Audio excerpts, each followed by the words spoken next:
I want to do is I'm going to introduce someone who is really working really hard in our community at the table. I was at her event this morning, honoring the volunteers over at Eagles Landing Middle School. And please understand this, as Ms. Shaw said, Ariel Shaw said, schools are extremely important, especially you're talking about the future of our community, our children, and on a personal financial level, your home values, because schools play an important part when people select where they want to live.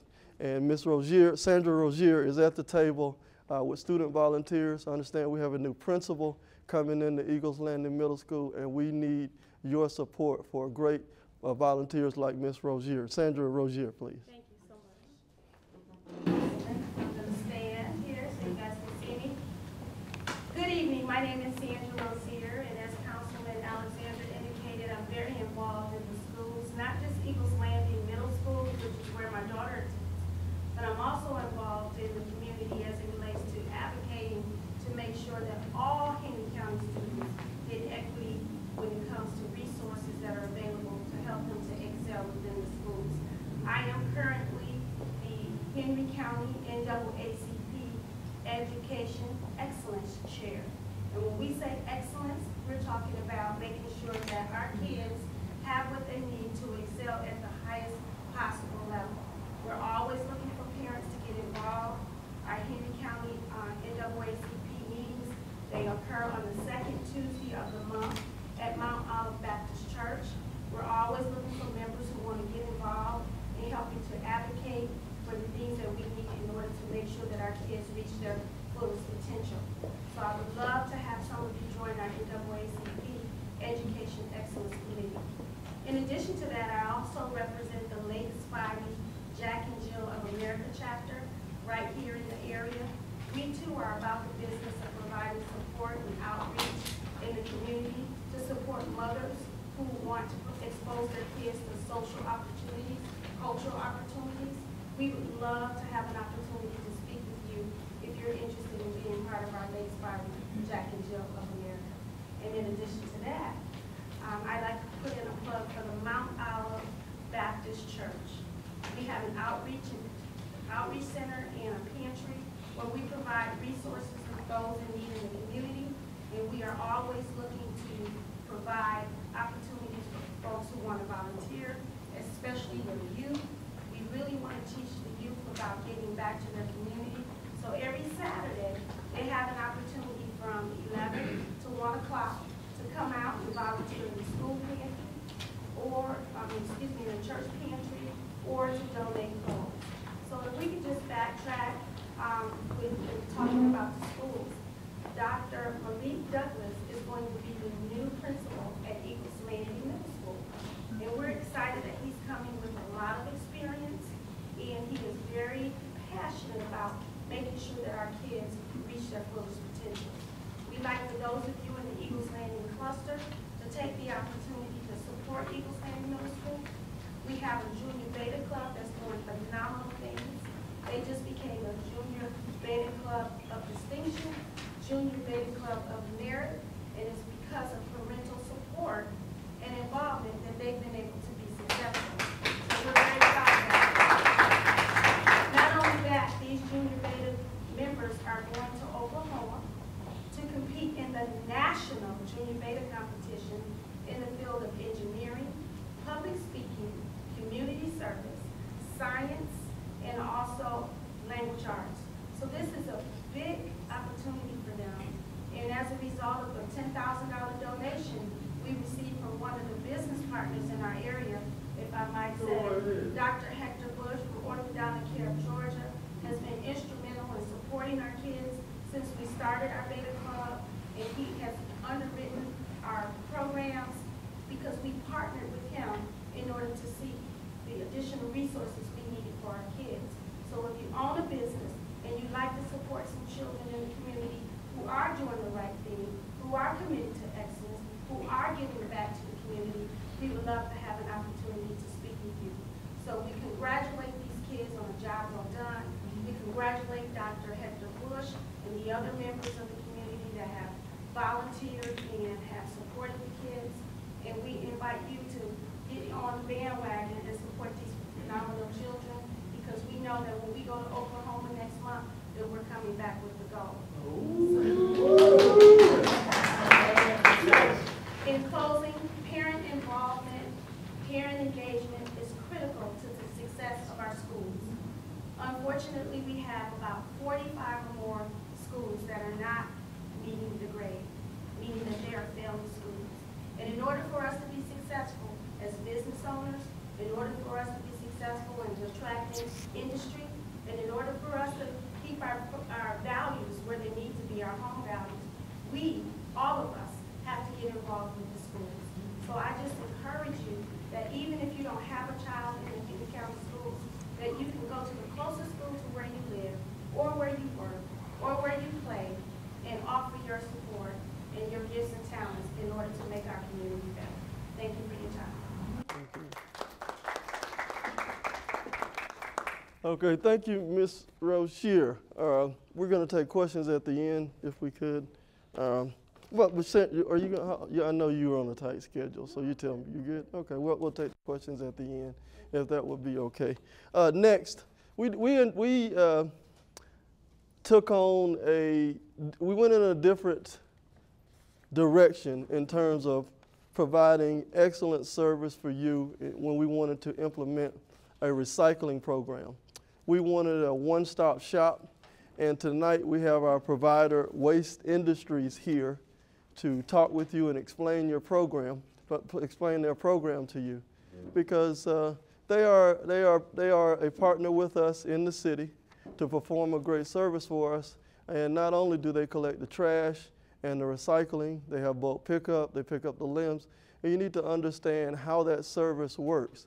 You know, it always shocks me when I see a mattress or piece of furniture just discarded somewhere in a cul-de-sac, in a cut or somewhere, when all you really have to do is pick up the phone and make a phone call, and Waste Industries will send the bulk truck out to pick up that particular piece of furniture or mattress or what have you on their pickup day. But I'm going to let Ms. Amanda Renault talk to you all about the services at Waste Industries. She's their expert, and she wants to hear from you tonight as well.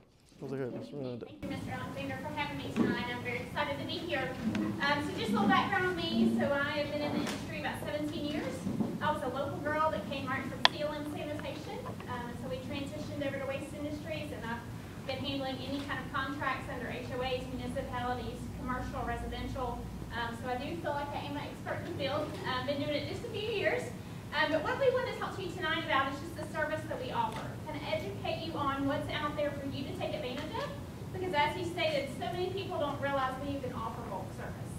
And we all have things we need to get rid of, right? We all go through spring cleaning and we're like, what do I do with this bag of clothes, or what do I do with all these toys? So I'm going to give you a quick rundown, and then we'll answer questions. We'll talk about recycling. I've left some goodies up here for you guys. There is a list of acceptable and non-acceptable items on recycling. Recycling is a big problem in our country, in our nation. I'm sure many of you have heard that China has completely stopped taking our materials. It's too nasty for them, is the best way to put it. We are not doing a good job here in the United States of properly recycling. We're just putting anything in the container that looks like maybe it should be recycled, could be recycled. We'll just put it there. Somebody else is going to sort it out. But the problem is, once it gets to the MRF, they then also have to sort. If something gets mixed in with a load, that load is then contaminated. So one item that's not supposed to be in the load can discard the whole load. And we're talking about 20 tons at a time. So it is a huge problem here in our nation. It is a great responsibility of ours to make sure that we're doing it properly. So again, if you participate in our recycling program, we offer you a 65-gallon recycle cart. We pick it up every other week. If you don't have that service now, you just need to put a call into the city. Let them know you'd like to take advantage of that service. We'll get you a can out within 2 weeks, and you can start that program. They'll provide you a calendar. You can locate it on the city's website, and it's a great program. But again, we have to educate you on what we can accept. You see stories about people putting in water hoses. Water hoses cannot be recycled. It's got plastic in it, but it's also got other stuff in there that can't be recycled. Clothing. Clothing can be recycled in the proper fashion, but not in our recycle can. Cardboard boxes are great, but pizza boxes are not.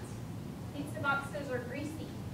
And so then when it goes to the MRF and it's going through a conveyor belt, that grease breaks down and it separates. So that cardboard can't be disposed of properly.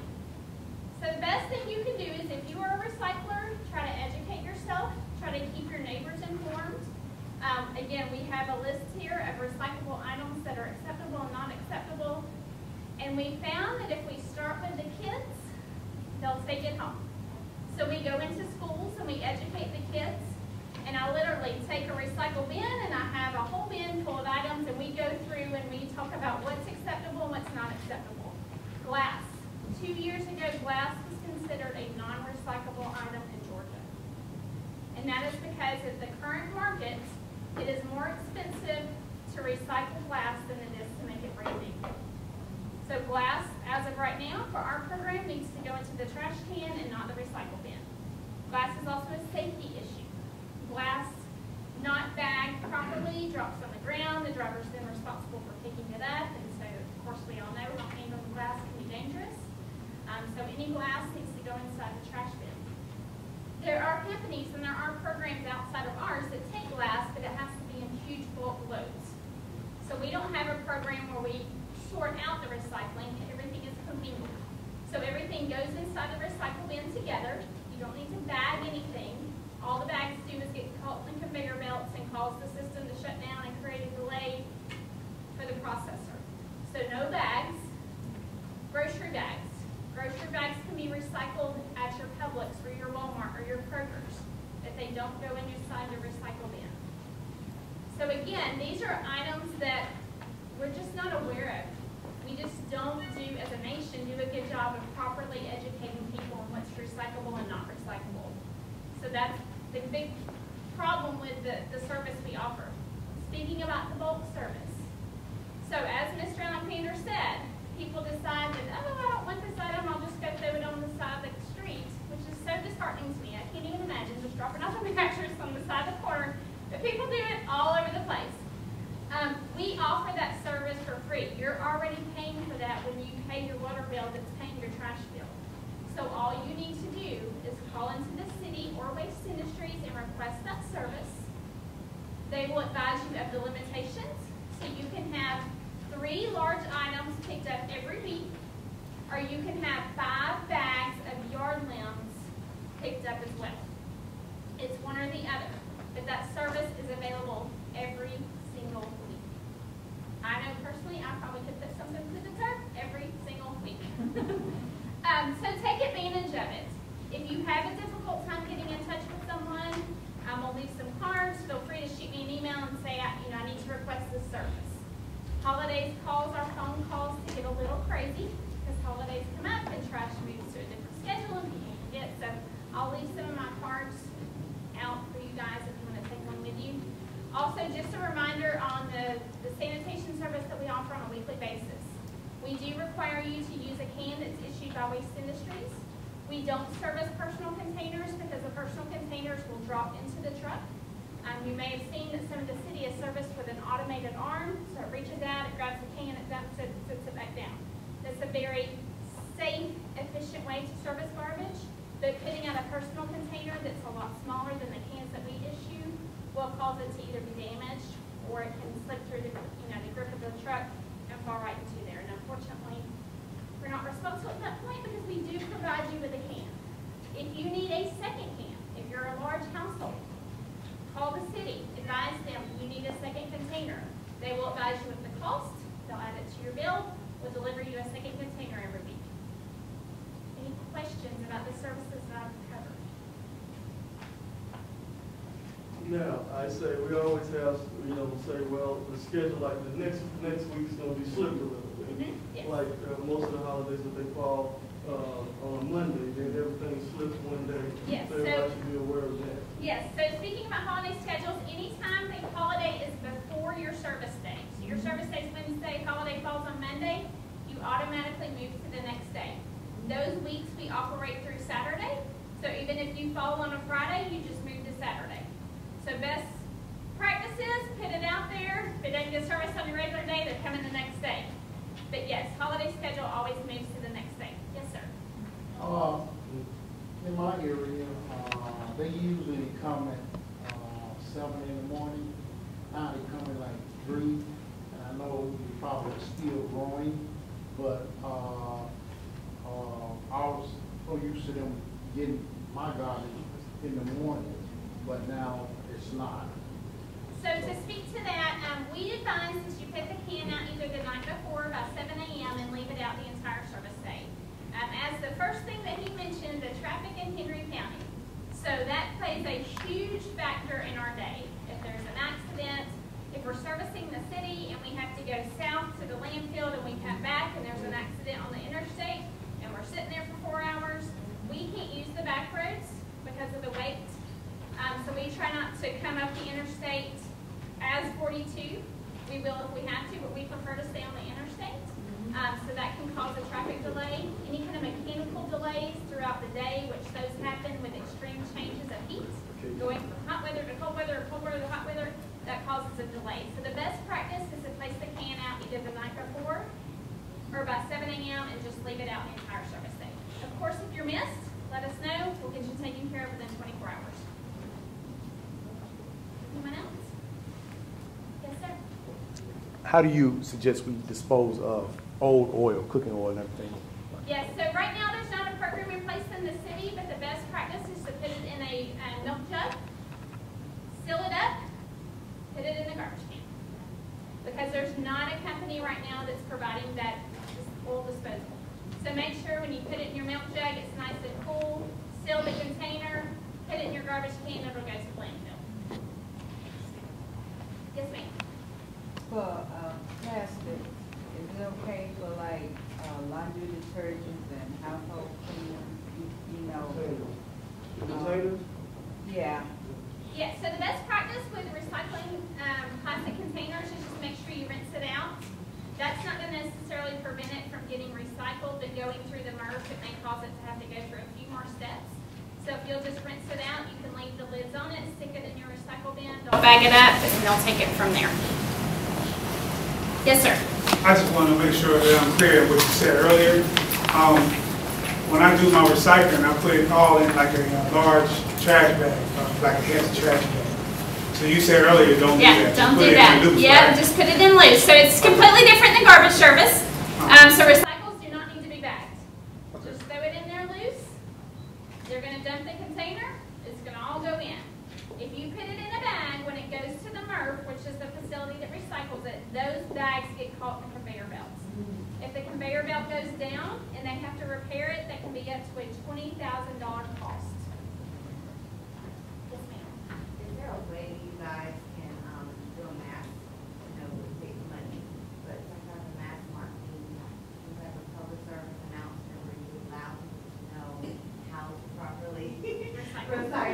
Because although this is great for the people in the room, you know, Right, it's right. not the mass. Well, we're doing a video of this event that we're going to share. We could probably use a YouTube or something. Yes. Specifically for that service. That would probably, everybody's doing YouTube. They are. Or some service or a promo video with it. And we can also work with the city to, in their water bill, put a little insert of a flyer, and either it can give a link to a website or it can actually list the items. So there's a few different ways. That's a great idea to let the community know what's acceptable and not acceptable. Right. Well, thank you so much. Yes, sir. And Glad then to they be here. need to give the phone, you get the phone number real quick. Yes,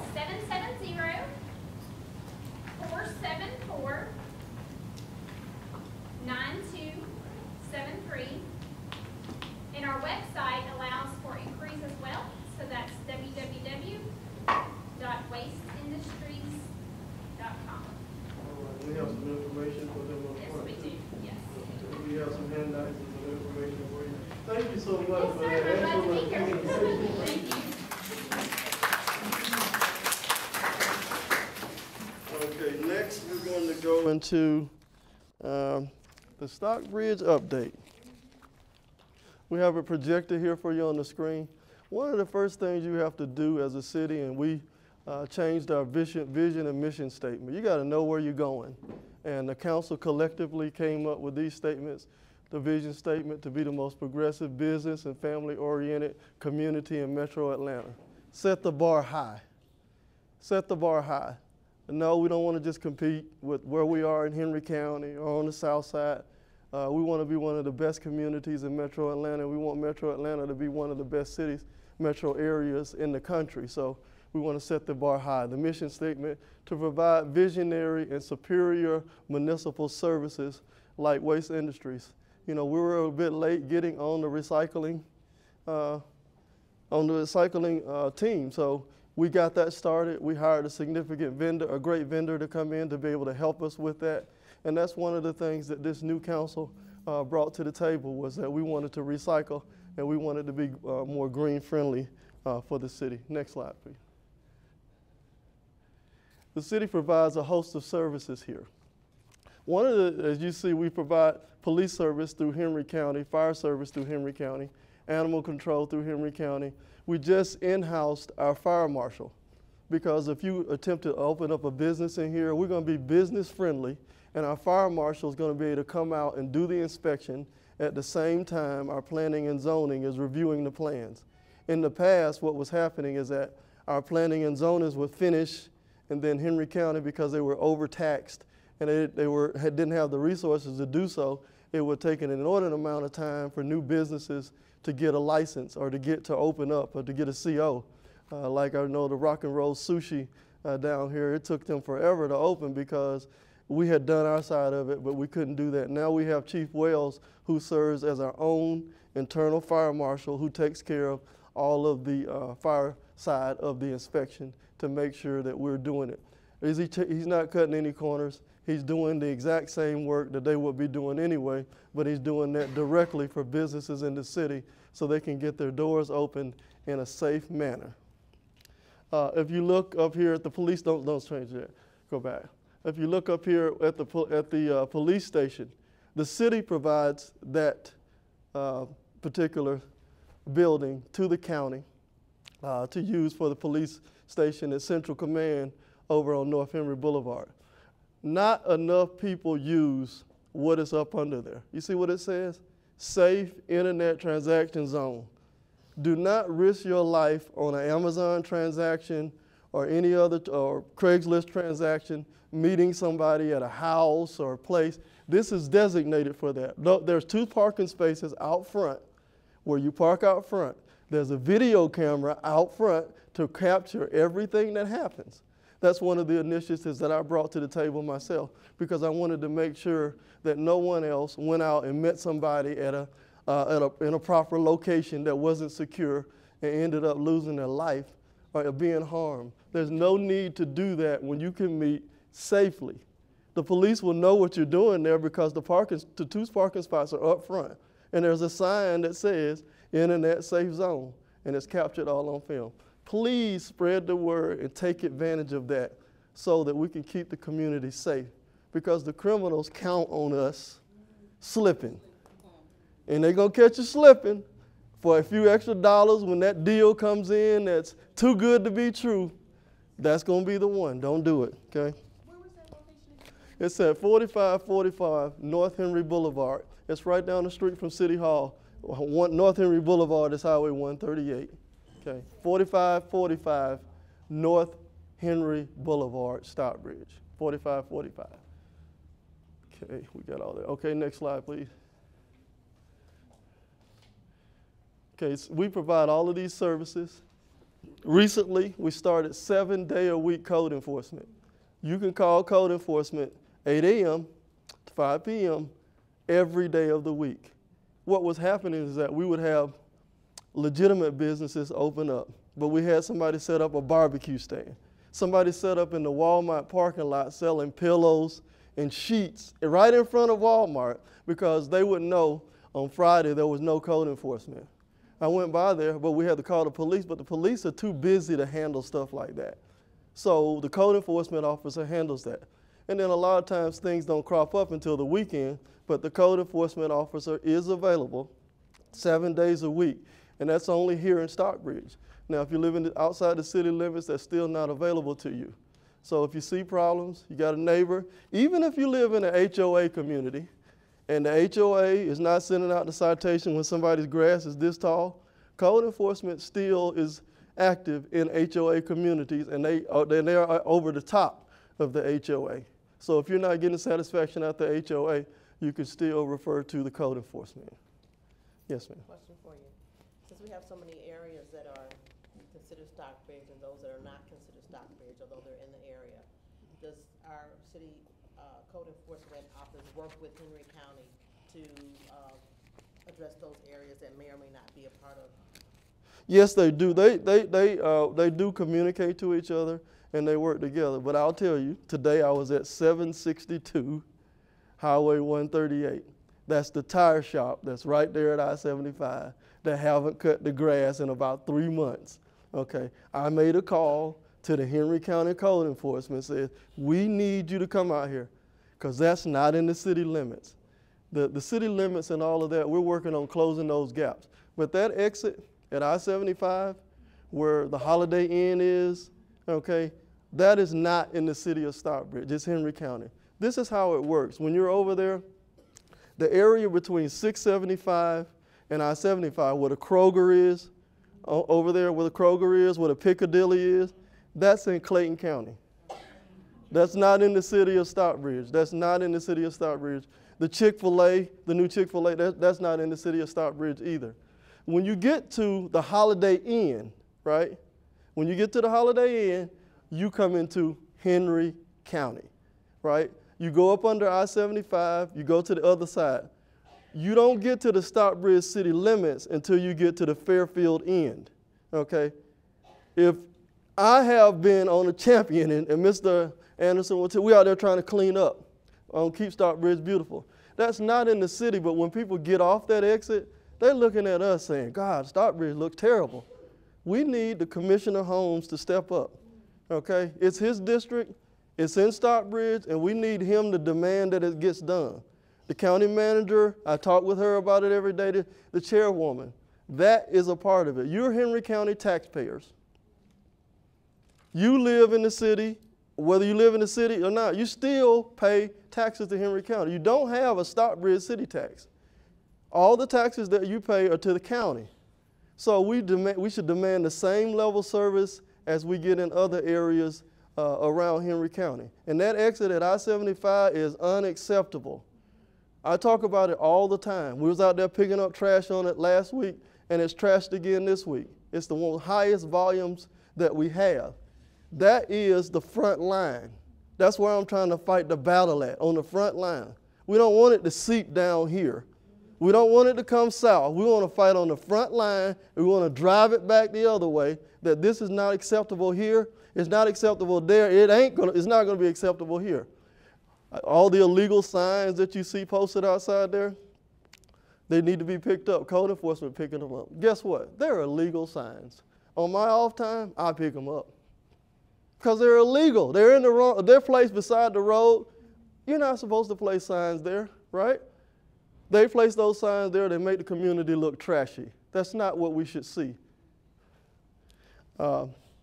All of these services, planning and zoning now, all of that smooth and friendly service, we're going to get you in and out, and we're going to make sure that things are taken care of for you. Alcohol permitting, all of these same street improvement, sanitation service. Next slide, please. No city property tax. Let me say that again. You do not pay any city property tax in the city of Stockbridge. You pay the same rate as unincorporated residents pay, even though you're in the city. You get city services with waste services. Whereas if you're in the county or you know you live in the county, you got to hire your own provider to come and get it.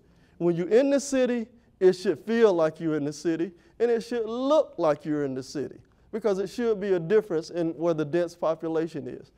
The city, despite what you've heard, our operating budget is $10.2 million yearly.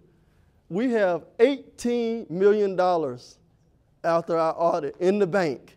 So don't listen to anybody that tries to tell you the city is in financial trouble. We're not in financial trouble. You see where it says 18 million, most cities are lucky to have 3 to 4 months in reserve. If you multiply that, that's almost 2 years worth of reserve. So if 3 years is the auditor's standard, 3 to 4 months is good standard for the auditor, we got almost 2 years. Some would say we have too much in the bank. I would be one of them, because we need to spend more on services when you have that much money, and that's why you see the city budget escalating as far as that's concerned. Okay, good. Next slide, please. All right, for the first time in the history of the city, we have a comprehensive plan. That was one of the things that I wanted to see. I called it the master plan at the time, but the former city manager, Michael Harris, was charged with that. So every project that we're working on, all of these streets, all of the highways, everything is included in that. The Youth Activity Center is included in that. The Cultural Arts Center is included in that. The Amphitheater, all of the projects, sidewalks and trails, they're all planned out for the next to 2038. And the ARC, which is the planning agency, actually coordinates that. And when they look at funding, what they want to say is, well, did you put it in your plan? If it's not in your plan, you're not getting any money for it. So if you want to know what's coming in the county, ask for a copy, and that should be on our city website, a copy of the comprehensive plan for Henry County. There's one for Henry County, and there's one for the city. This is the first time the city has actually done their own. Previously, ours is included in Henry County. It wasn't very specific, but now it's very specific. Our first comprehensive plan in the history of the city, so you know where your tax dollars are going, and you can see the plan where we're trying to build and elevate the city. Next slide, please. Jodeco Everly. Despite what you've heard, Jodeco Everly is very much alive. And if you would have been at the city council meeting 2 weeks ago, you would have heard Camilla Moore, who's our community development director, say interest has quadrupled and doubled since the City of Eagles Landing proposal was defeated. What really happened was it was kind of tied up in that. And when all of these projects come forward, they demand municipal or county or state funding in there. We couldn't very well give them $3 to $4 million of your money to assist with the infrastructure on that program, not knowing whether it would still be in the city. If it had a pass, that area would no longer be in the city. Thank God it did not. It's no longer in this, it is in the city, and we're moving forward with it. It is quadrupled and doubled. There are people knocking, the same people that folks said would never come to the community are knocking on the door to try to get in. The organic grocer is knocking on the door to try to get in, okay? The fancy restaurant that you love to eat at, okay? That you love to go up to Cobb County and pull off I-75. I'm not going to tell you the name of it. I'm just going to tell you, you know what it is, okay? Because some of these things are confidential. You can't share them yet. But also, more than that, you know, when we started pursuing quality development, like, did you know Dave & Buster's is going to open in McDonough in July or August, right? I reported on it extensively on my website and my Facebook page, Because We Care, but there's not a lot of talk about that. But they're going to be, this is not a far-fetched, far out. They're going to open. You can go and see it. It's right there by JCPenney now. And they're working on it, and they're going to actually open it at the end of July. Hold on a second. Now, with this particular plan right here, it has changed. And you can come to the meeting next week where we're going to work on the design standards. I personally took a trip up to Avalon and Alpharetta to see what best in class looked like, right? Took another trip to Atlantic Station, took another trip up to Sugarloaf, so I could see and refresh myself. I go there, but I wanted to make sure that my mind was wrapped around what was best in class. The document that the community development director is working on is going to insist that this Jodeco development is best in class in every way, in every single way. When we talk about the project, we're talking mixed use development. Mixed use is not just residential here, and it's all together. You have townhome component, you have single family home component, and they're not going to be, the product is going to be substantial. It's going to be very nice. It's going to be extremely nice. You're going to enjoy every bit of it. This right here is from Avalon, okay? I wanted to remind myself of what that looks like. This is the goal. Do I know whether we're going to make it all the way to this level or not? I don't. But we need everybody here at the table. That is the goal right there. Go to the next slide. Atlantic Station is mixed use too, because what's mixed use at its base? It's live, work, and play, where you can do everything on that campus and not have to leave. A lot of our young people flock to that because they don't want to ride. Unlike us, they're not in love with the car. They'll ride the train, they'll ride the bus, or they'll ride the electric scooter to their development.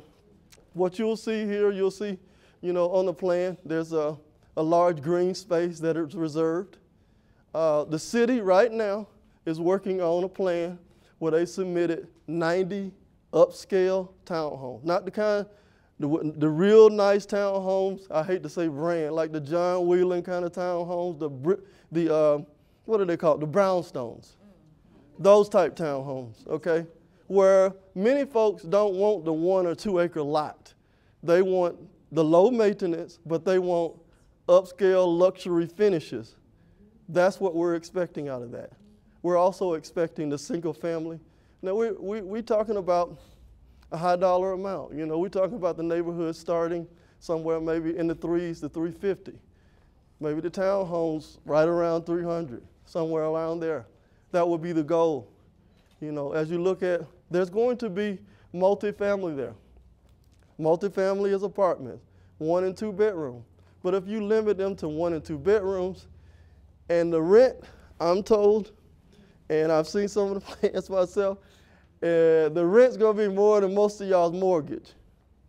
So it is desires to serve that capacity or the community that lives, that commutes directly to the city, that wants access off of I-75 to be able to jump on 75. What does that mean? That means there must be jobs created in this community to support that.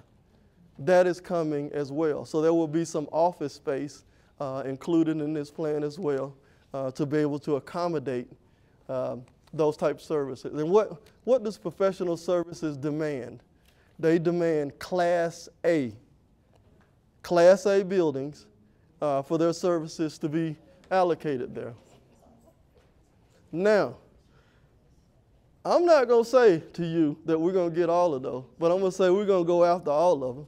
And I can tell you now that we got all of them, at least some of them, at the table right now that are ready to commit to us, okay?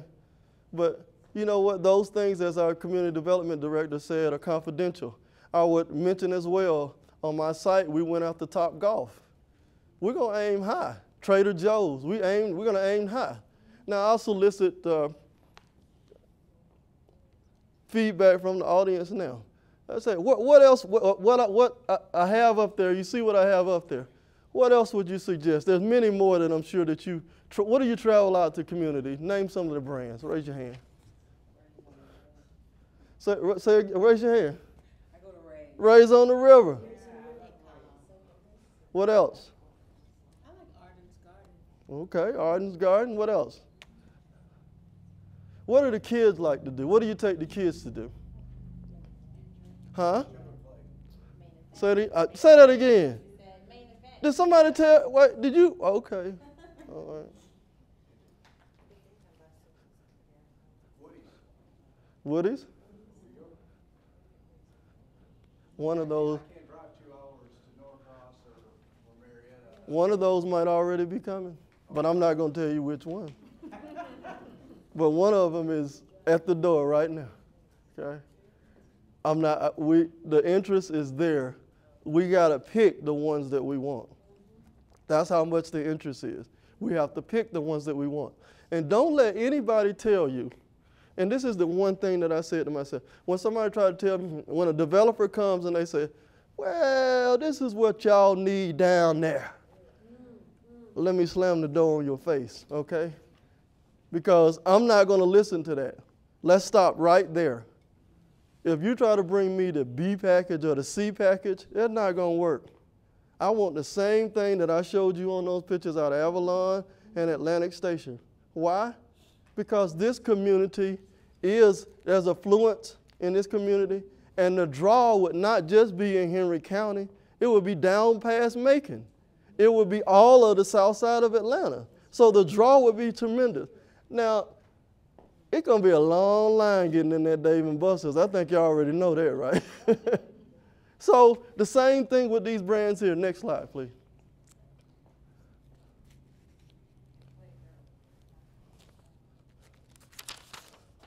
Okay, having a little technical difficulty. Hold on one second. Try to reboot it and see if it'll come up.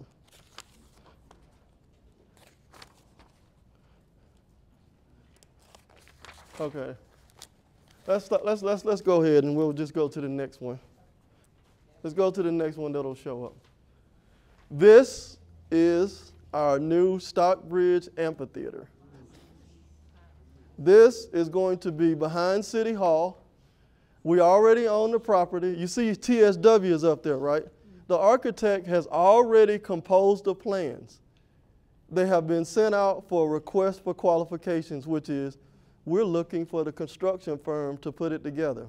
And even better yet, I showed you the $18 million. We got the money in the bank to do it with. It's going to break ground by August, and after 12 to 15 months, what you see on that screen is not a concept. It's actually going to be better than that because the walkways are going to be concrete pavers, and it's going to be absolutely beautiful. It'll seat 3,500, and it'll hold up to 4,200 with the lawn seating as well. Instead of going to Wolf Creek or Chastain, you will be able to go to Stockbridge and you will be able to enjoy this. Why? Because we set the bar high, right? We didn't say we just wanted an amphitheater. The council said we wanted the best amphitheater in Georgia, and this is what we asked for. There's a green room there with a full kitchen, so the artist is very happy. Now you see the terrace level over there at the front by the stage? Any community would die for this. What will that do? Well, we're doing that just so we can see BBD or New Edition or Bobby Brown or whoever. No, we're doing that because we want to bring in new businesses. Because when businesses see this right here and they see all those individual, what they see? Dollar signs, right? So the downtown had basically died here in Stockbridge, right? Look at that. Shift to the rest viewer. Yeah.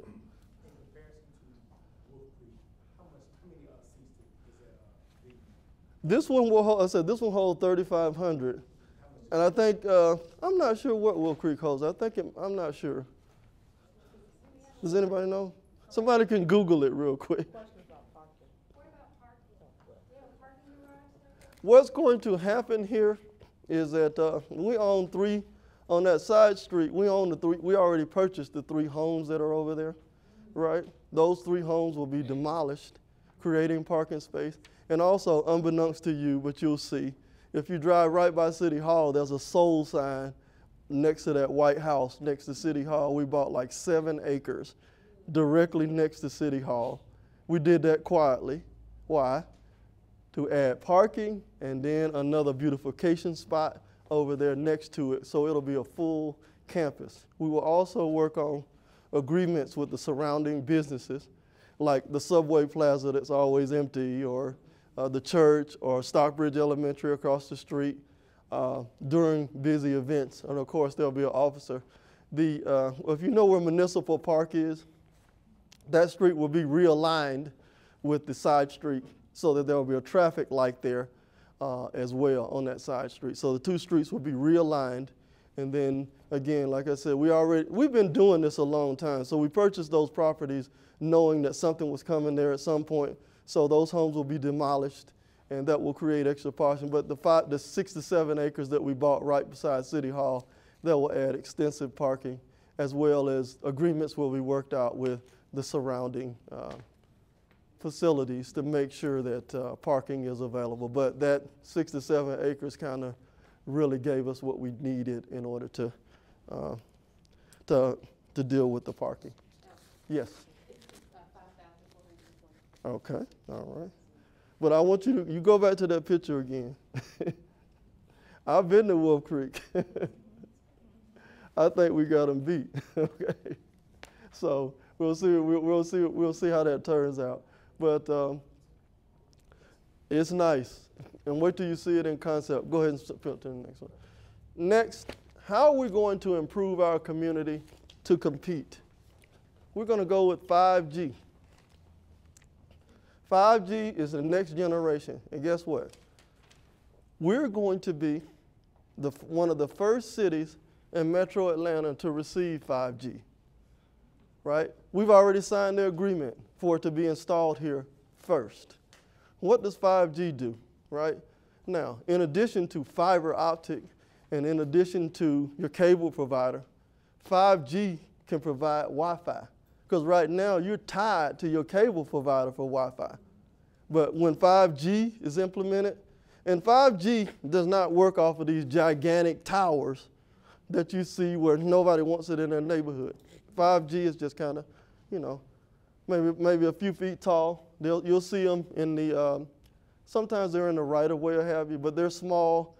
They're not very tall. They might be 8 to 10 feet tall or shorter. They're small apparatus that are placed all over the city, but they deliver gig speeds. Excuse me. Next, you've seen the construction crew. If you went down, who went down Patrick Henry Parkway today? Do you see the guys installing the orange cable? That orange cable is gold, okay? Because when businesses look to locate in a specific neighborhood or community, they look for that technology. What we did was every community in Stockbridge, my community has had AT&T fiber in the ground. That means that they came to your neighborhood, they dug it up, and they dug a big trench in my yard and through the neighbors. They cut the cable in my yard, so they had to dig it up. And then they buried it. But it allows us to have 1 gigabyte speed, gig speeds, available in the city limit. How do we do that? Because we wanted to be able to compete with the very best Alpharetta, Roswell, Cobb County. We wanted to be able to compete with them. That orange cable allows you to do that. They look for that technology. And where are we? We are 20 minutes. This is one of the slogans that they use at the airport, right? We're 2 hours away from 80% of America, because at Hartsfield-Jackson, you can get on a plane and get to 80% of America. How far are we from 80% of America? About 2 hours and 20 minutes, about 2 hours and 25 minutes, depending upon where you are. So we can sail, well, depending on what's a good day or not, depending upon where you are. But here you can do all of that because of our close proximity to the city of Atlanta. Now, if you follow my site, you probably see folks that don't pretty too much care for the fact that we say the city of Atlanta. But let me tell you this, Henry County is never going to be Atlanta. But in my mind, it's all marketing. Some people don't like it because the studies that were done, this is what they say. They say that the marketing firms are going to find Atlanta first. Once they find Atlanta, they start looking outward because of Hartsfield-Jackson. So if you got Atlanta in anything, when somebody's doing a Google search, your community is going to show up. They're going to see you. So you put Atlanta in it, I say Stockbridge, Atlanta South. That tells whoever it is searching specifically what they're getting with the information, and then they know that we're 20 to 25 minutes from Hartsfield-Jackson. It's that simple. And being able to take advantage of that, when Porsche decided to locate on the south side of Atlanta, it was a game changer. How was it a game changer? It was a game changer because we had somebody that had vision. What is that first statement in the mission statement? Vision, right? I was listening and talking to Mr. Joseph Foles, who is the general counsel at Porsche. They looked all over the world, all over the country for a North American headquarters. They were leaving Atlanta because everybody from the governor on down tried to talk them into locating in Sandy Springs, Roswell. They kept saying, we want to be close to the airport. That's not close to the airport. Well, you're 30 minutes from the airport. And the Porsche executives were flying out of Atlanta. They looked out the window and they saw the old Ford location right next to the airport. They told them about that spot. They were like, no, you don't want to be right there. And what did they say? We're Porsche. We're going to, don't say Porsche, say Porsche. That's the proper name, okay? They tell you that. Say Porsche, because it's their family name. So that's what we use. They said, we're going to show you with vision what can be done. Because all over the world, they're doing what they call airport cities. If you look right beside the Porsche headquarters, there's a new hotel, was a Solis Hotel. There is a rooftop lounge called Overdrive Lounge, which is the envy of Buckhead. Buckhead couldn't touch it. It's right there in the hotel, right next to Porsche. It's open seasonally. It's open now. It starts opening in April. Kempton now, right. On the lower level, there's another restaurant called Apron that is a very nice restaurant that keeps you from going into the city. I think they're 4-star. But they're already there. There's a BMW training facility that's been completed. The Atlanta Skyhawks team built a 3,500-seat arena. Things are happening on the south side like never before. So if you didn't believe, that's why we're trying to get in the game. Because not only are they recruiting from just the United States, they're recruiting from all around the world. You'll see corporations locate here that you've never seen in the United States before. But we need to be at the table when those corporations are out there. Okay, I'm going to go back to the question and answer. Did we get to? Let's do something else real quick. We're going to get to that one in a minute. We're going to change it up a little bit. What we're going to do now, I'm going to change the agenda a little bit. What I want to do now is want to talk about something that was in the news. You might have saw me on the news on Channel 2 a few weeks ago, right? What happened was my neighbor, Amir Williams, who's here, Mr. Williams is here, his pet was attacked. And his pet Yorkie was killed by a pit bull. We want to make sure that we have in place our very own ordinance. That's what I would like to see for the city. And what we want to do is, I want to hear from you all about what you want to see as we craft that new ordinance for the city. I come down on the side, and I think Mr. Williams agrees, is that we want to hold the dog owners accountable. It's the dogs, if you decide that you want what's classified as a vicious dog, then you got to be held accountable the first time. Many of y'all, and I've seen it on Nextdoor, you've seen pit bull wandering around in Windsong, pit bull wandering around Magnolias or Rottweiler. That can't happen repeatedly because every time there's a risk out there. What I would like to happen, I would like Mr. Williams, can you give up Amir Williams and tell us just briefly what happened to you and why this issue is so important to you? Okay. Like Elton said, my name is Amir Williams. I live in the Winslow subdivision. And excuse me if I get choked up. It was the morning of Mother's Day, and I was walking my Yorkie, which I purchased for my wife years ago on Mother's Day. As I was walking my Yorkie, it's 4:30 in the morning. Of course, it was dark. So I had my Yorkie on a leash, and he turned the corner from our home going up the sidewalk. It was normal for him to do that. He usually walks probably about maybe 10 feet in front of me. So as he did that, I noticed the pit bull, it came from across the street, and it was coming from the neighbor's house across the street from where I live. So he came upon my dog, and he pretty much, he nudged at it, and he knocked my dog over on his side, on his belly, and he pretty much latched onto it. And I always carry a stick with me. And that morning I had the stick. So I took the stick, and I beat that Rottweiler across the back of the head and the neck. Rottweiler, it was a pit bull. This pit bull was probably about, I would say maybe at least 125 pounds. Ooh. And he was solid. Really, if you really know about pit bulls and you do the history on them, this was not a regular pit bull. This is called what they call a bully breed pit bull. And this one was kind of like the way he came up on us or up on my dog. It was like he was looking for prey. He set out to actually kill my dog. So when I beat him across the head, my stick broke. At that moment, he had my dog in his mouth. My dog was screaming.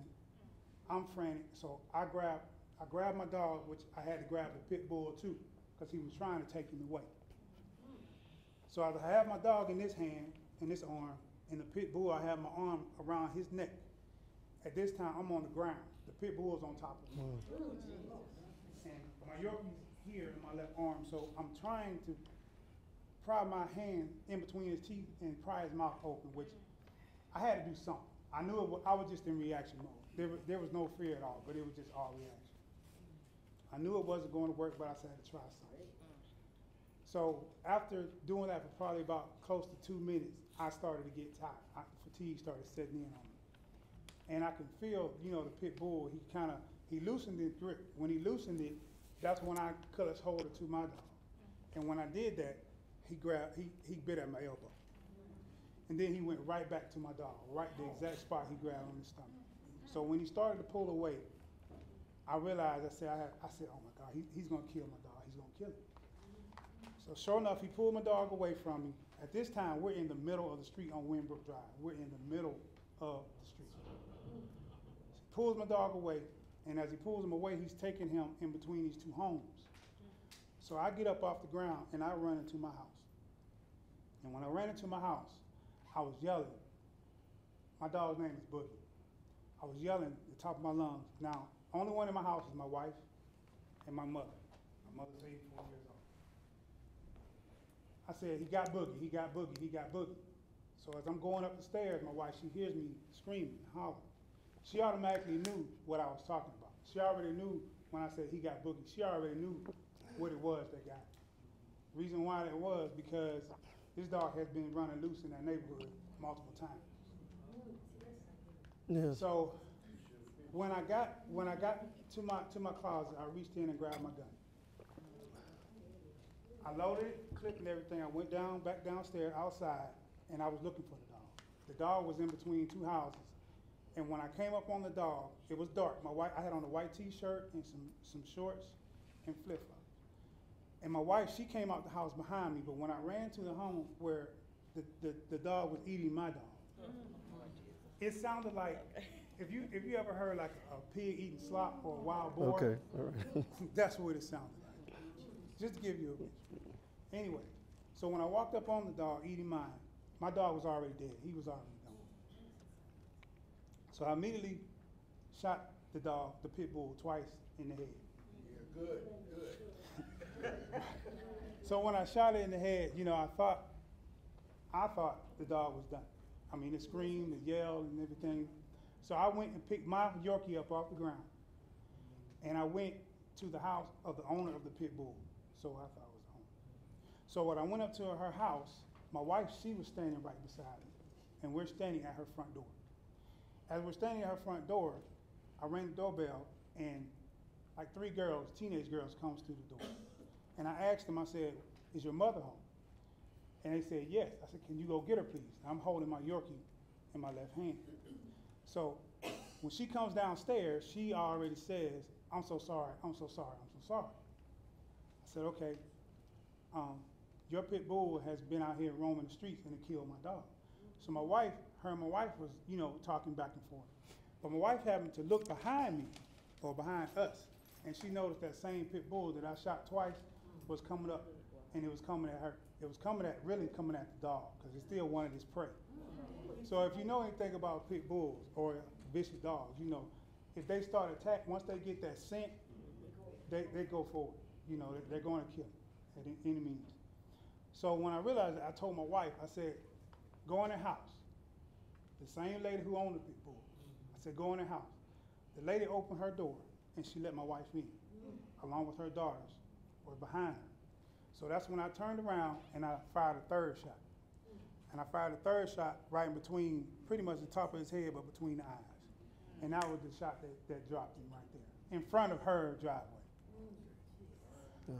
So after I killed the pit bull, I went home and I called the police, and that's when, you know, Henry County came out, and they seen me standing outside, and they pretty much had their weapons drawn, which it was surprising to me because someone else had already called before I did. So Henry County police did not really know the full extent of the situation. So it could have got really out of hand. It could have, because I mean, they had me with my hands up and everything. Actually, they thought it was me. Right. It was actually just, you know, terrorizing neighborhood, which I understand. Luckily, they got that corrected. They did. They got it figured out. They got it figured out. But after that, after the police, you know, got our statements and whatnot, then at that time, I had to go over there and I talked to the actual owner of that pit bull. Okay, that's when I found out at that time that the lady who lived in the house where the pit bull resided, she was not the actual owner. She's the brother of the owner of the pit bull. Okay, then let's leave it right there. I don't want to too much more. Don't go anywhere. I just wanted you all to hear directly from Mr. Williams so you could understand what has happened. Because, as I said, there could have been a child, it could have been anyone. And it can't be where these dog owners come out into the community and the dog is roaming loose time after time after time. It's got to be the first time.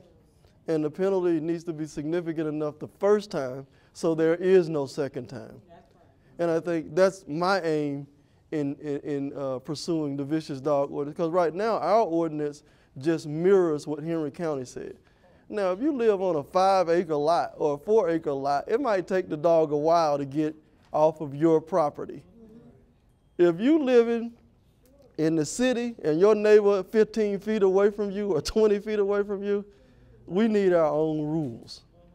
It's got to reflect more density, and there's got to be tighter rules for what's going on. That's where I am with this particular proposal. But I wanted you to hear from Mr. Williams here, and then I kind of want to hear from some of you all on what you think about this particular issue. Mr. Kopech had his hand up. Terrible thing happened to you. I carry a pistol when I walk with the dogs. I live on 2.5 acres, told you. The thing that you got to do with the city is vicious dog, but also who's chaining a dog and leaving a dog get chained, and that dog's hungry and it's out.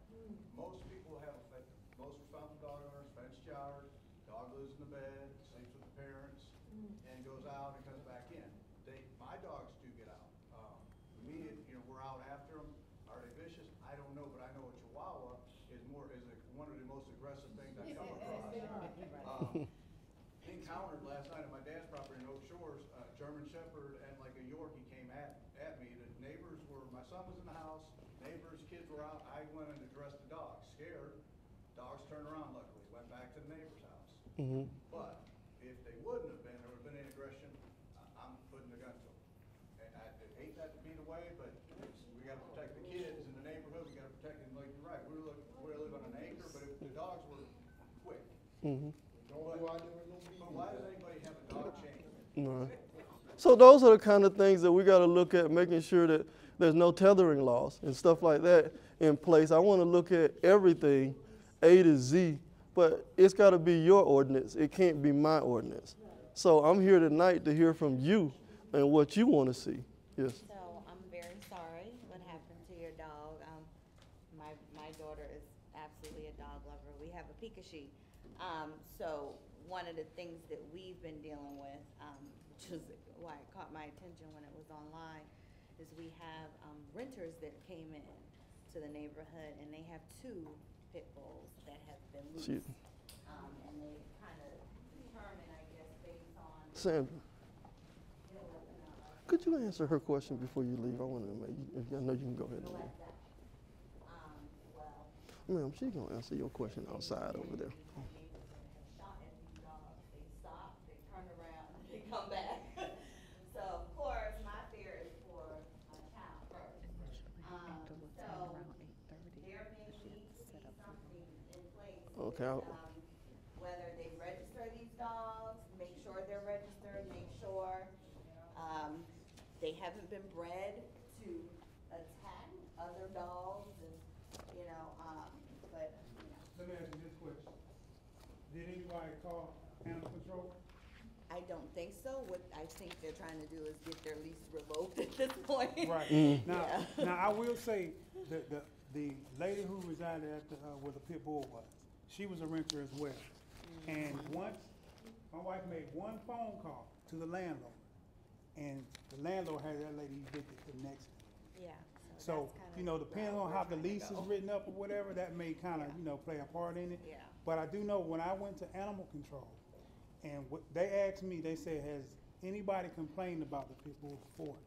And I said, well, I did not know for sure, but I did not call it in, because I did see that pit bull running around my neighborhood once before. That's why I feel so bad, because I seen it. But I also noticed that they were actually actively looking for the pit bull. So that's one reason why I did not call.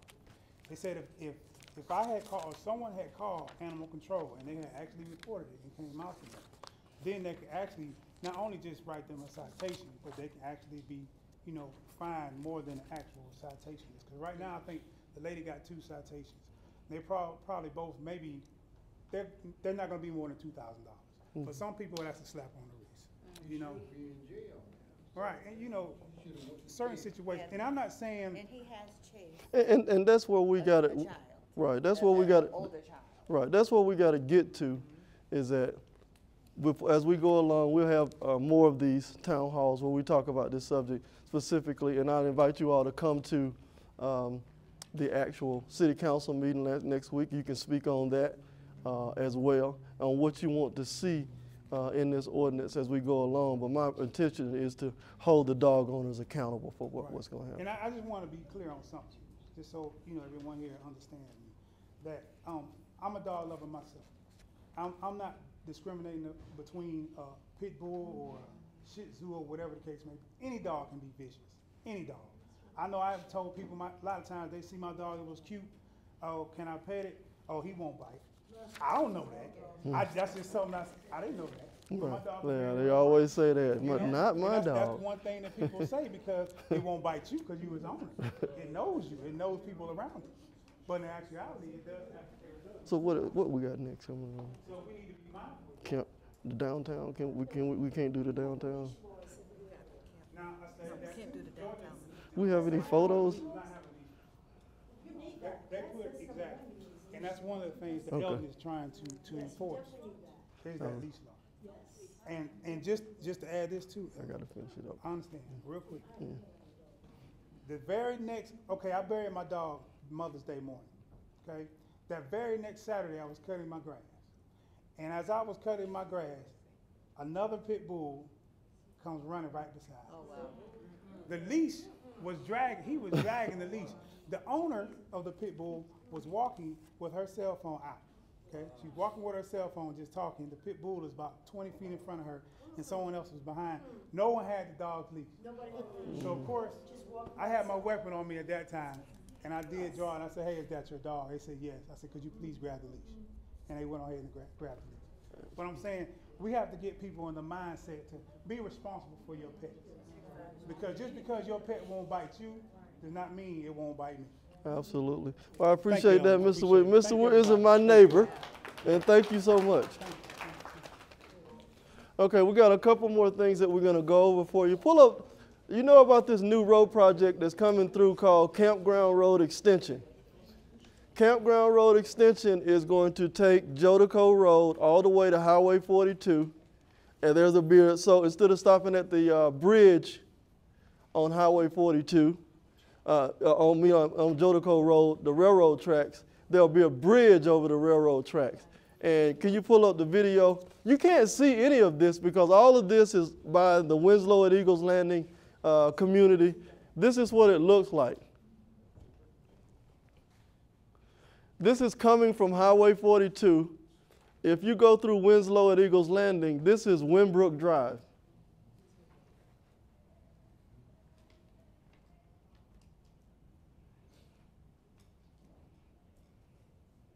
As you move on through, there will be a signal light.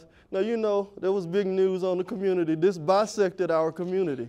I live in Winslow. This went right through the middle of our community. but it's been a road project that's been on the books for 20 years. So it serves the greater good, even though the inconvenience for our particular community. In this section, it's one lane in each direction. When you get to Peach Drive, it picks up and it'll be 4 lanes from Peach Drive. This video is a little bit older because this section up here, this is where you make that turn. If you go down Jodeco Road, this is where you turn to go on the old Jodeco Road toward the railroad tracks, right there. That section is finished now. This section is finished, and this is where you stop. That's where the detour starts at, and you take a left, and then you see where the cars are coming from. That's where Jodeco Road used to run. Right there to the left, that's where you turn now. That's already complete. This project will be complete, I'm told, in late January. Late July, I'm sorry. It'll be finished at that time. And what we're trying to do is we're trying to push for sidewalks along the entire portion of this road. Because right now the sidewalks are projected to stop along at Peach Drive. But we shouldn't be building any new roads in the community without sidewalks, especially when we lack sidewalks. That's just something that shouldn't be. But this road project has been on the book for about 20 years. It's an east-west connector for our community, so those who live out along Campground and in Kellytown can have a direct access to I-75. It's amazing what road projects do, because along that road project, right before you get to Highway 42, there's a new neighborhood coming there. They already started construction on it. It's called Winding Creek, and the housing prices will start around $300,000 in there. And on the end there by Highway 42, there's a grocery provider that's looking to come there already. Okay? Somebody said it might start with a P, but I don't know. Okay. This, can you try to see if you can play that? This is what, we had a plan with the new downtown Stockbridge where we were going to redevelop the whole area down there. This is called the Rsvp Plan. And the Rsvp Plan, this is what the inside of the old fire station will look like. It'll have like a coffee shop inside there. The Main Street office will be inside. And if you don't know where downtown Stockbridge is, many people don't know where it is. You know where the tag office is in Stockbridge, or the library? It's that one street right there, Burke Street, and then there's one street over that used to be North Berry Street. Now it's Martin Luther King Senior Heritage Trail. You can't pull it? Okay, it's not coming up. But there's a plan. You can go on the city website and take a look at it. It's called the Rsvp Plan, where there's an anchor building down there that will have space for a restaurant and some shops. Again, on the end down there, the fire station will have a coffee shop, the Main Street office, and some offices in there. If you know about the history of Stockbridge, that block building that's right there along Burke Street, that's behind the fire station in that area, that used to be the old police station in Stockbridge. It's a cinder block building. That building is going to be demolished in the next few weeks. And what that'll do is that'll start our redevelopment, where that'll open that up, and there'll be an alleyway where you can actually see through there.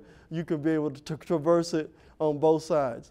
There's going to have to be some redevelopment down there where some of those buildings are bought out. Some of them may very well be demolished. And there's a great business down there called Barn Beautiful, if you haven't been down there. They make custom home decor, woodwork, furnishings.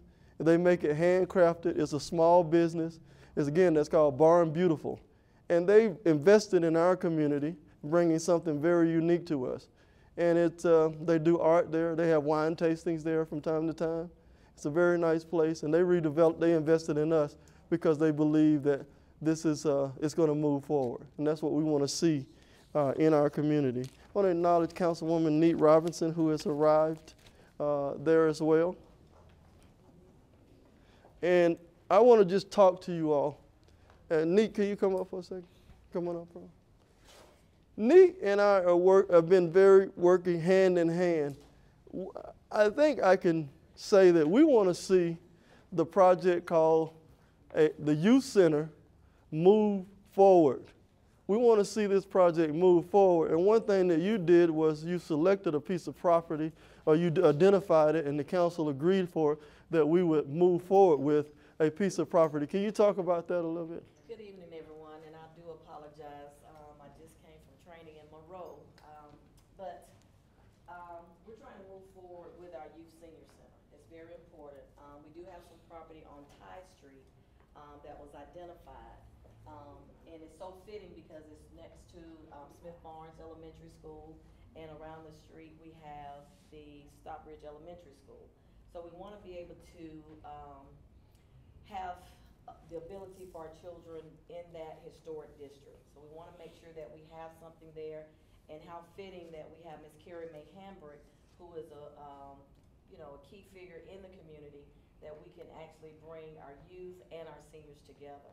So we identified that off Ty Street, and we need your support. In order to really push that, we need your support in being in attendance to our council meetings. Because if we hear from you, then that way we know exactly what you're wanting in your community.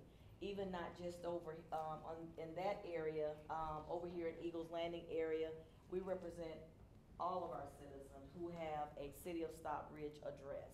So if there's a pocket park or anything, and I'm sure you've all went through this, but if there's something out there that you see, please come to our council meetings. You are able to sign up. We start at 6, so get there early, so that way you can sign up for public comment. And you have a voice, and we need to hear from you. So if there's something you like, let us know. If there's something you don't like, please let us know. And if you can't make the meeting, send us an email, because we have to respond to that. And not only that, it's public record to show that you requested sent by email on your concerns or your praise. So again, thank you all for coming out to this town hall. It's so fitting because a lot of this is what we're doing. We're moving forward collectively as a council. This is something that we came in, we had hit the ground running, and we're just trying to do some capital projects. And now that we have SPLOST and the dollars, that's where we're headed. So, but again, we can't get it all right all the time, but we're here to to set the policies, but we can't do it without you. So thank you all so very much. Thank you. I understand this. In Stockbridge, it takes 3 votes. You're looking at 2 of them, okay? It takes 3 votes, and you're looking at 2. All we need is 1 more, and that project can come. We have a $24 million SPLOST coming up to finance it or to pay for it. It'll be on the ballot in November. This is not something that needs to be 10 years down the road. This is something that we can do now. We can make it happen, and we can make it move forward. So, is that going to include, like, we talked about, like, an indoor water thing for the kids? I think Councilwoman Robinson and I definitely want to see a pool component to this facility, and we have appropriate funding to do that. And in the design process, I would personally like to see that. I'll speak for myself in saying that's what I would like to see, because there's no reason that our swim teams have to leave the community to compete, because currently they got to go over to Clayton County to compete. And we have numerous swim teams in this community as well. I don't want to rush over that, but it's just plain and simple. We can have that youth senior center. We just need you to show up at the council meeting, to contact the mayor and the council and tell them that's what you want next, because that should be next after the amphitheater, because the amphitheater is already done.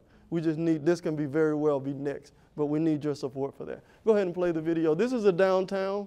Start it over, yeah. There we go. This is what we see. This is what we want to see the downtown look like.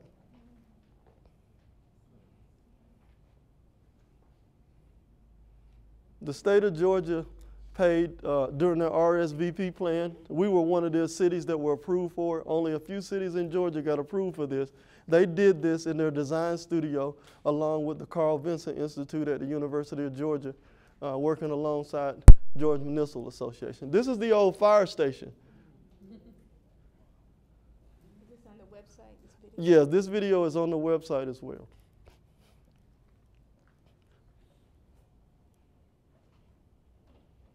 That's the bridge right there. You see that they put there's a pedestrian bridge to cross along with it, and it has Stockbridge on there.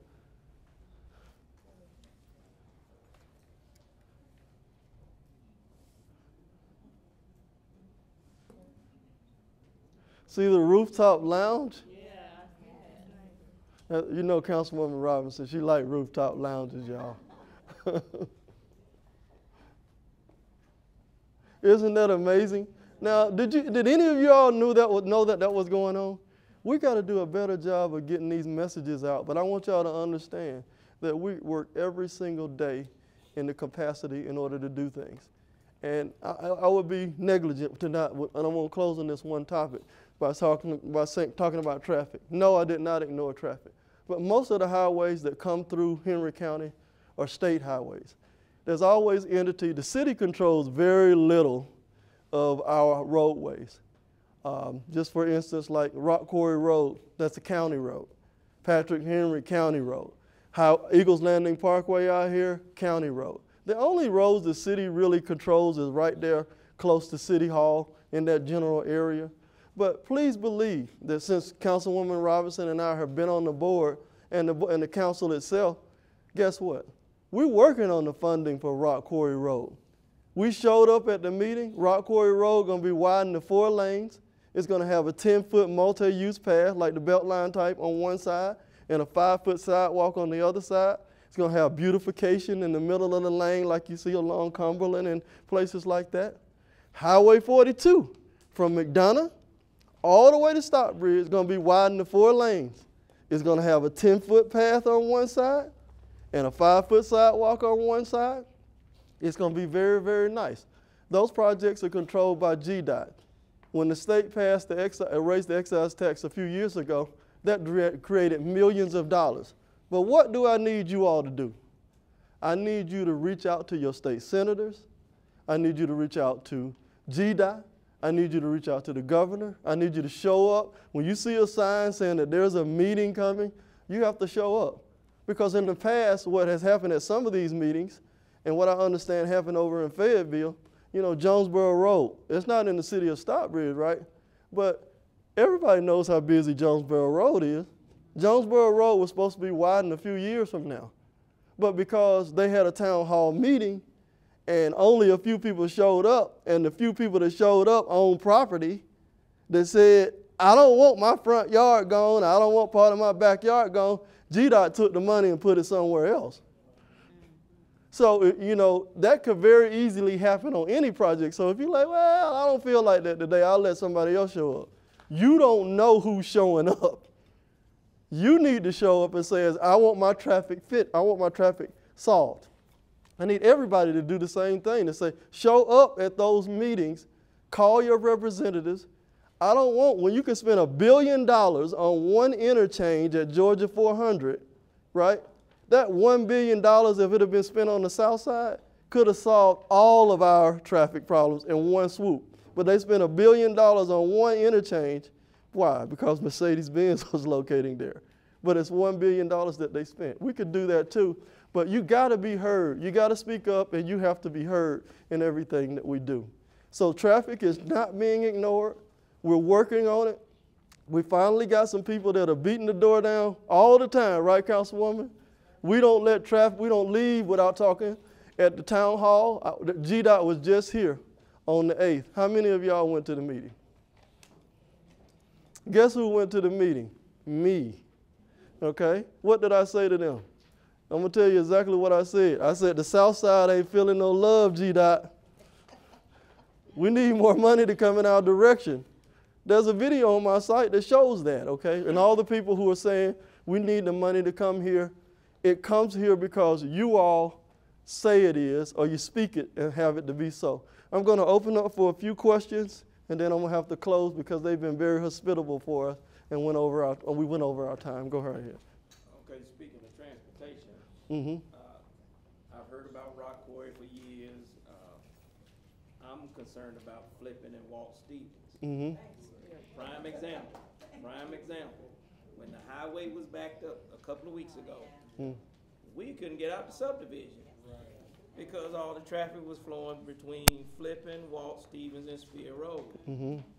Now, we've been in this area 20-some years, and we've seen the growth, and there has been absolutely nothing done to Spear Road, Walt Stevens, and Flippin Road. And yet we hear all these new developments coming to Flipping Road, and the area that encompasses all that. When is somebody gonna think about the people who already live there and do something about the traffic? I'm gonna be straight with you, okay? Walt Stevens and Spear Road and Flipping Road is in what district? No, it's in District number 5, okay? Henry County. Your commissioner is Bruce Holmes, okay? But see, all of those, they doing the budget and the SPLOST now, okay? If you want Walt Stevens widened, if you want Spear widened, he got to put it in there. The next SPLOST don't have it in there. In order for that to happen on those 2 roads, you have to do that. There was, and I will point out to you, and I'll say this, there was $2 million that was in an account to put sidewalks on Flipping Road. That $2 million was transferred out of that account and sent to the new park in Fairview. There's no sidewalk. You tell me which one should take the priority. Let me say this, Councilman. I have been to county commission meetings. I have gone to city council meetings. And everybody's pointing the fingers at each other. We will never get anything done on Spear Road, Walt Stevens, or Flipping Road as long as everybody's pointing the finger at everybody. Listen, there ain't no finger to point. You can look at the agreement. The SDS agreement says Walt Stevens and Spear Road are county responsibility. Like I told you, the only roads the city really controls are right around City Hall. Those projects are going to take millions of dollars to fund them. The city budget every year, as I showed you, is 10.2. The county budget is $160 million. The city can't pay for that. The county is responsible for paying for those projects, and GDOT as well. Now, somebody might say, well, the city need to take care of that. But if I got $160 million and you got $10 million, the SDS agreement spells out who's responsible for what. And when you look at it, Walt Stevens and Spear Road are county responsible roads. It's pretty simple. Of Stockbridge, and I'm quite sure there are many other citizens here. I hear all that, but I'm tired of hearing commissioners over here saying one thing, you're saying one thing, and nothing's getting done. I feel you. I feel you when I say, and I'll respond. That's not helping me right now. Right. Because we got to live with this every day.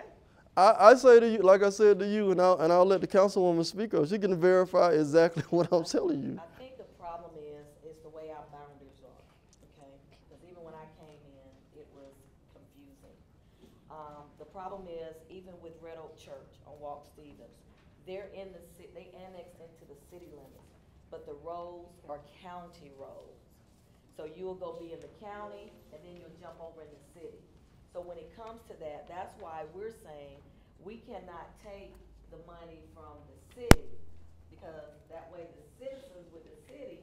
However, I have stated this, if we do an intergovernmental agreement, we should be able to work together, correct? And if you work together, we represent the same citizens. But that's the problem. We can't come together. And we just had our municipal dinner, and some people was not there. Everyone else was. But if you can't get your county there to come talk with their cities, then that's where the problem is. So what we have to do is, we have to tell them what your expectations are. You've been living here over 20-something years. You're tired of it. We are too. Because at the same time, when I ride down Flippin, it bothers me because I'm at the schools.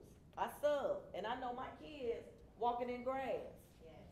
You understand? And that bothers me. But at the same time, I can't just give the money. You understand? So even with GDOT, GDOT is basically, and the chair just stated, GDOT is saying, I'm not getting in the battle. If you guys can't get it together, I'm going somewhere else. The funding is there, but she basically, and the chairwoman Wood just said, we have to come together. Yep. But you have to talk to your elected officials, okay?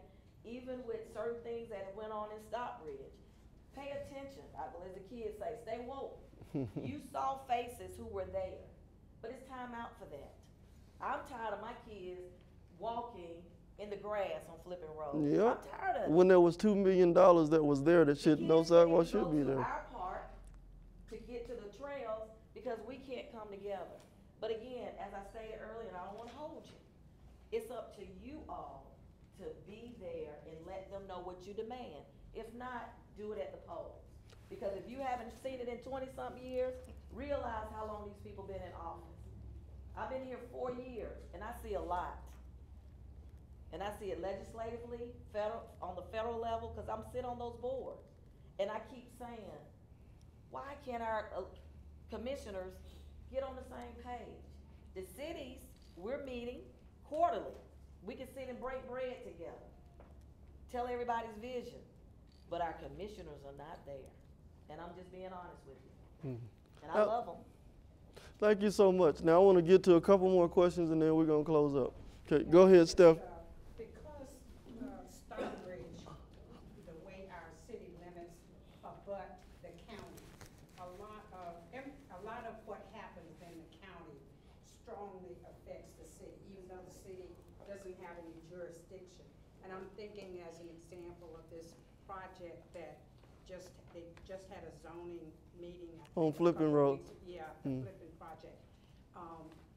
And I wonder, I think the city of Stockbridge has a real interest in what happens, as an example, in that development. So my question is, does the city have a liaison dedicated to coordinating with the county? I mean, I believe the city, in the situation that we have, has to be an advocate for the citizens of Stockbridge to the county, because even bringing it down to pure communication, a lot of people don't even know when some of these meetings are happening. I'm on your being the city, I received the email from you from when certain events are going on and so forth. That would be a great way of letting us know when something is coming that may be actually county jurisdiction, but it abuts our city. If they build 500 townhomes and sell them cheaply, you know what I'm saying? That's going to affect our property values. So I think the city has to have an advocate. Well, what it is that you elect us to be your advocates, and then we have a city manager who is our liaison.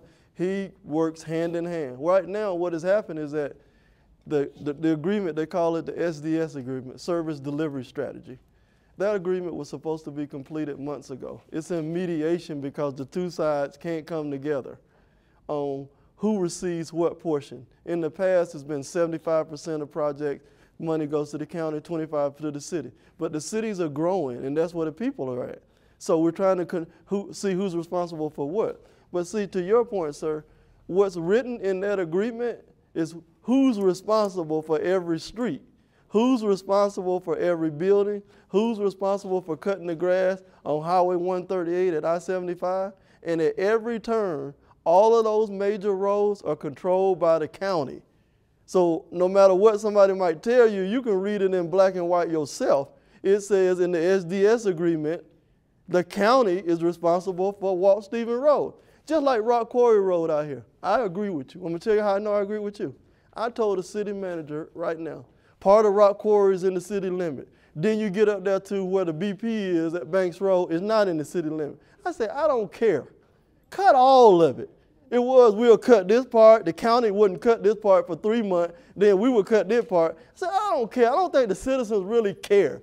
Cut all of it, and then you know what? We'll pay for all of it. But we can't pay $35 million to widen Rock Quarry Road because we don't have that.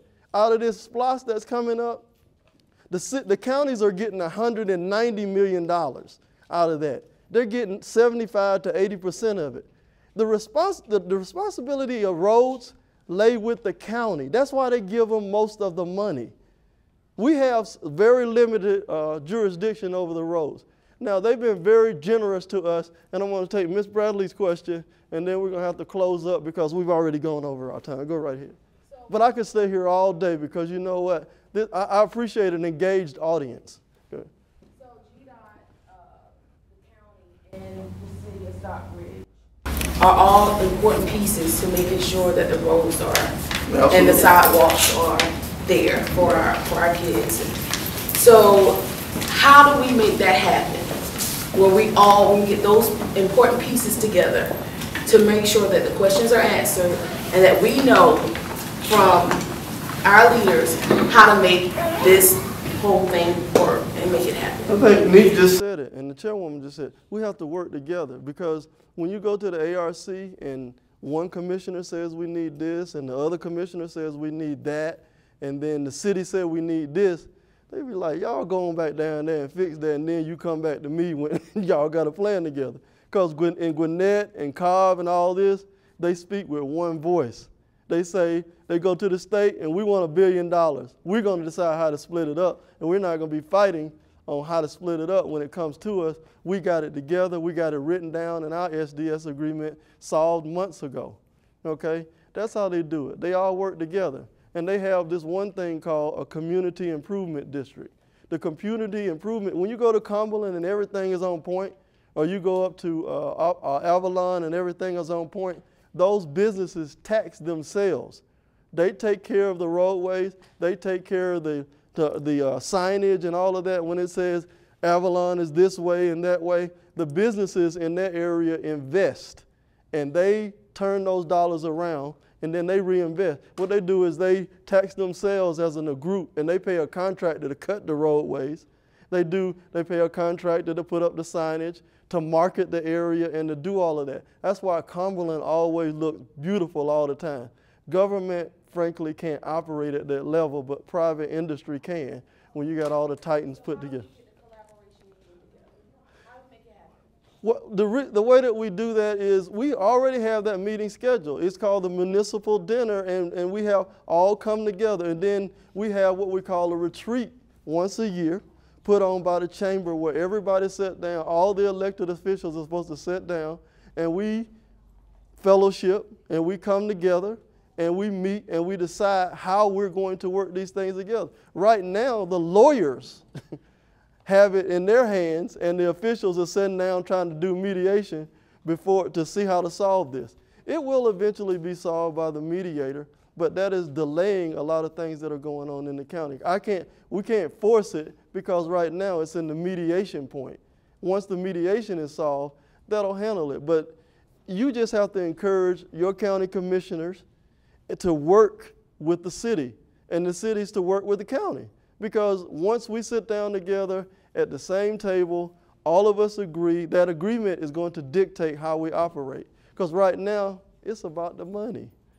The cities want a little bit more money because that's where the people are, and the county wants a little bit, don't want to give us any more money. But I need to go ahead and close up the meeting, and I want to thank JW Event Suite.